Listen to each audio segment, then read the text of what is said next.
Con el permiso de la Presidencia. Adelante. Compañeras y compañeros, el día de hoy se realiza la declaratoria de mayoría constitucional necesaria para la aprobación de la reforma de los artículos 22 y 73 en materia de extinción de dominio. La figura de extinción de dominio ha sido mal entendida y, por lo tanto, mal aplicada. Esperamos que con esta reforma se pueda enmendar y proceder a utilizarla como pieza clave para remontar la crisis de violencia que vive el país. Recordemos una noción fundamental: el crimen organizado y la corrupción se mueven por ambición económica. El Estado tiene todas las herramientas para cortar de tajo la acumulación de bienes en manos del crimen organizado. La extinción de dominio persigue bienes y no personas. Para eso está la acción penal. Puede y debe convertirse en una de las herramientas estratégicas del país para abatir la impunidad, debilitar eficazmente al crimen organizado y la corrupción. En aquellos países en el que se ha aplicado, se puede hablar de un antes y de un después en materia de fortalecimiento del Estado de Derecho.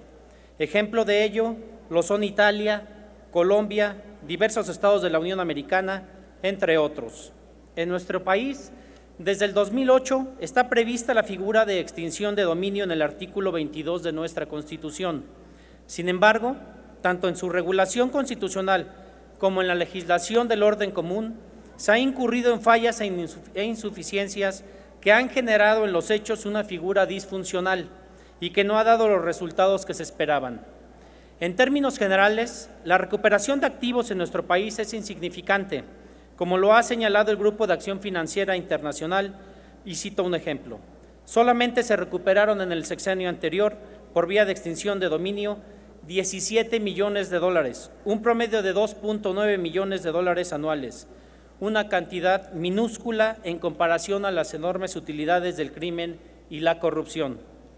Hay que señalar, sin embargo, que las fallas y muy escasa aplicación de la extinción de dominio no solo son atribuibles al diseño legal, sino a la indiferencia, incapacidad o falta de voluntad de quienes, tanto a nivel federal como local, han debido realizarla. Ante los defectos identificados en el diseño constitucional, en la 63ª legislatura, los diputados federales del PAN encabezaron la presentación de una reforma constitucional que sirvió como base para la elaboración de la enmienda constitucional que el día de hoy nos corresponde aprobar. El Grupo Parlamentario del PAN en esta Cámara aprobó con reservas esta reforma, ya que los términos de su redacción final no fue conforme a la propuesta original. Consideramos que los cambios operados en la reforma, sobre todo en el Senado de la República, fueron en demérito de esta figura, en tres aspectos principales y que son los recomendados por la Organización de las Naciones Unidas y que, por lo tanto, respetan derechos humanos y prerrogativas fundamentales. Primero, se retiró la imprescriptibilidad de la figura que deriva del principio general del derecho, que del fraude no nacen derechos. Segundo, se ignoró la retrospectividad, que es fundamental para no legitimar acervos legítimos que provengan a la temporalidad previa a esta reforma. Tercero, se conservó la vinculación procesal con causas penales. Lo anterior es un error notable. La extinción de dominio no debe depender de ningún procedimiento de naturaleza penal. Consideramos, no obstante, que la reforma tiene un aspecto positivo, que es el mandato para la creación de una normatividad única en esta materia. Será importante que en dicha legislación de carácter general se superen las insuficiencias y omisiones señaladas.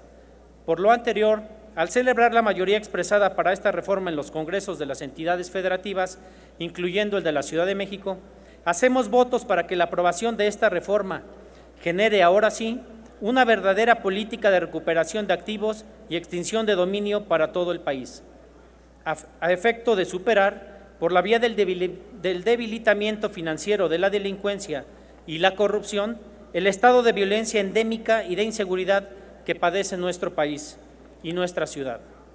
El Grupo Parlamentario de Acción Nacional, en próximos días, presentará su propuesta de Ley General de Extinción de Dominio a efecto de dotar del instrumento pertinente para la realización de los objetivos estratégicos que estamos seguros se pueden conseguir para devolver la paz a nuestro país, no con amnistías, sino quebrantando las finanzas de la delincuencia. Enhorabuena por este paso que hoy se confirma en el seno del constituyente. Muchas gracias.